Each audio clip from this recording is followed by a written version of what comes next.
घने जंगल का खूबसूरत नजारा, परिंदे चहचहा रहे हैं।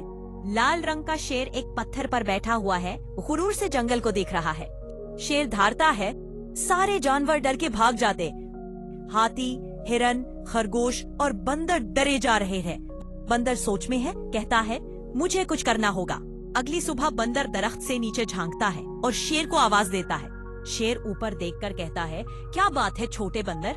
बंदर मुस्कुरा कर कहता है, एक और शेर आया है जो कहता है वो तुमसे ज्यादा ताकतवर है। शेर के चेहरे पर गुस्सा धार मारता है। बंदर इशारा करता है, चलो मैं दिखाता हूँ। शेर बंदर के पीछे चलता है। बंदर रास्ते में कहता है, बस थोड़ा आगे ही है। बंदर कहता है, यही वो जगह है जहाँ दूसरा शेर रहता है।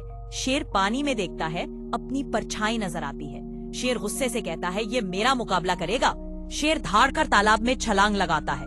शेर भीगा हुआ बाहर निकलता है। बंदर दरख्त पर चढ़कर जोर जोर से हंसने लगता है।